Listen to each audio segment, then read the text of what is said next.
Faith Academy welcomes Eastside Memorial, the next challenger, to try to end the Flames' regular season winning streak. Head coach Russ Roberts tells us why the Flames can't overlook Eastside. What you expect is the unexpected, because this is the same situation we were in last year. Now, this is our third game this year, but it was our second last year. But it's the same week of school. And what happens with them, they have a lot of athletes that don't show up in the summer. They show up when school starts. Some of them plan on playing ball then, some of them don't, have to be coached to come out. And when they came into Marble Falls last year, the team that got off the bus was not the team we'd seen in scrimmages.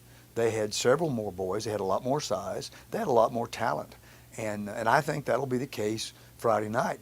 I don't think, up to this point of the season, they have certainly not been as good as they were a year ago. I don't think there's, I could sit here and poor boy it all I want, but that's true, they're not. But we don't know who's going to get off the bus. Again, their coaches are working hard, trying to recruit athletes, trying to save their program, get it going again, get it some type of kickstart.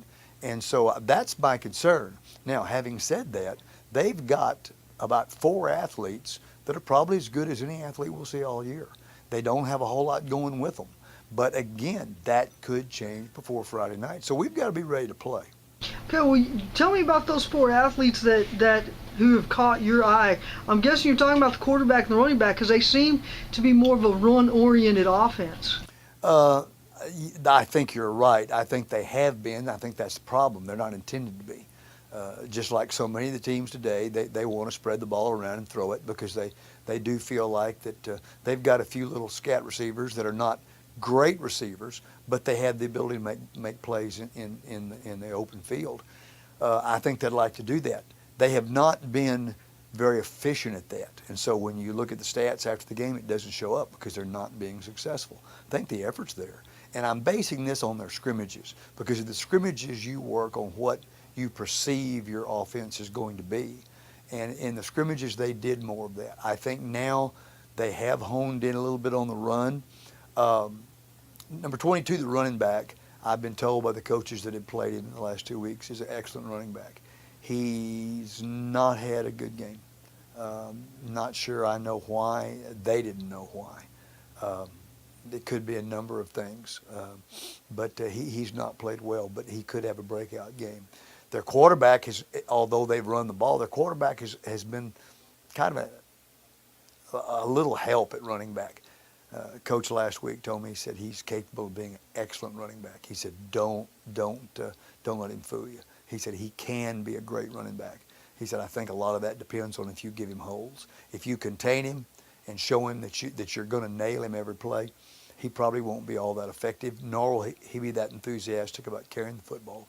But if you looked at our first 2 weeks, we didn't always do that. We gave the running back some seams, gave him some opportunities to run, and I think it's very, very important that we close those seams up and not let this guy get started. All right. Well, so those are the 2. What about the other 2 players? Well, they've got a linebacker who I think is effective. He's very good. None of their linebackers are bad. They like everybody else in the world, put their best athletes usually at linebacker. But they do have a defensive tackle, big, strong kid. Number 55, I think, is his number. And he gave us trouble last year. He plays very aggressive, very, very aggressive. And we had to deal with him last year. We had to kind of bone up and decide to, rub a little dirt in our hands and spit a little bit and say, you know what, we're not going to let you do that. We're going to play against you, and we did. And I think we'll have to do the exact same thing. Now the question is, and again, what I opened up with was their ability to show up with a somewhat different team than we've seen. Will 55 have some guys to come help him?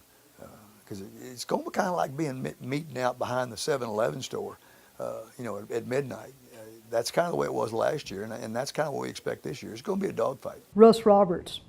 One of the challenges for the Flames is to understand that they will get the opponent's best effort every week. Once that sets in, they'll be that much better, Roberts says. One player who is giving everything he has is sophomore running back Jacob Metcalf.